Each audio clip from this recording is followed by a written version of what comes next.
And Dane, it's been a heck of a run of fixtures for you. Kind of, is it a case of so near yet so far at the moment?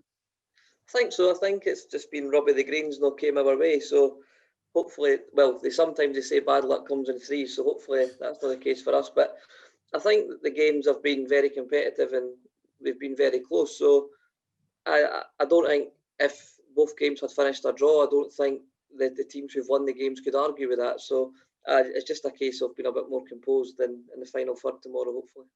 You know, there's all the expectation on Celtic and Rangers this season to be up there and competing with Glasgow City. What would it mean if you can get through these fixtures and come away with, you know, a point or anything to show from those games?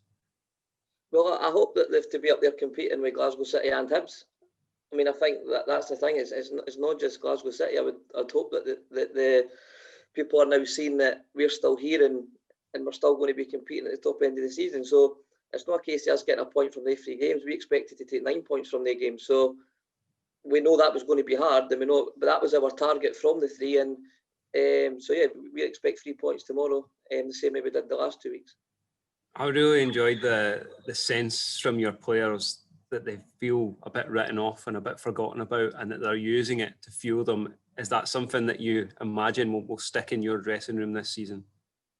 I think that, I mean, the players might do it. We don't really pay attention to it as coaches. I know the players might be a bit annoyed because of what they've achieved in the past, and so they should be. But for us, I don't understand it, and I won't for the rest of the season. How players are coming in from other countries that we don't know if they can compete yet. We'll find out by the end of the season. But we know that Amy Gallagher can compete. We know that Ellis Notley, Joelle, Shiv. We know the girls are good enough to compete in this league. So I'm still confused as to why these players have been written off.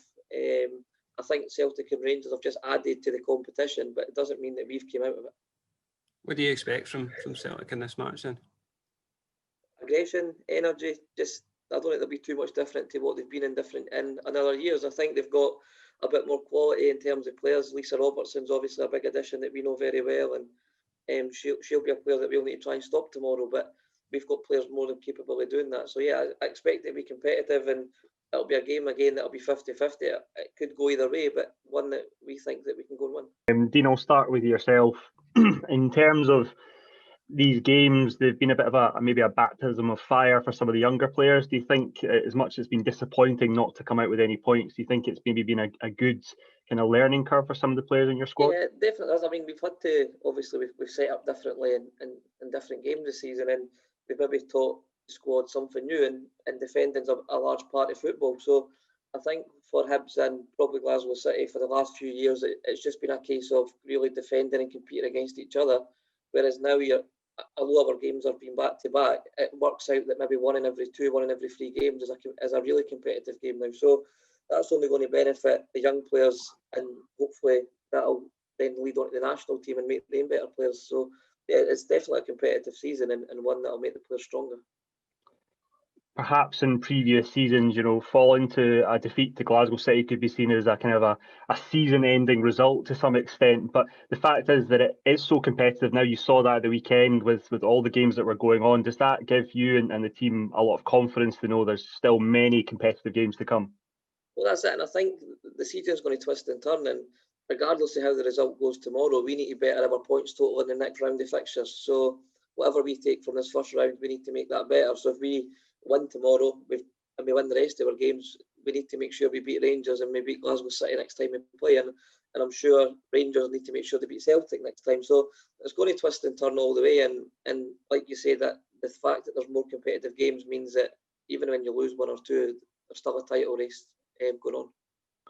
In terms of your opponents, they've won 3 in a row. They're obviously on a massive high after beating their biggest rivals in the form of Rangers. In terms of that, do you think if you were to pick up a victory, how big a morale boost do you think that would be for your team? It would be big, and I think it's just what the girls deserve for the efforts they've put into the last couple of games. I think confidence-wise, we're still confident. There's been a good buzz to them at training this week.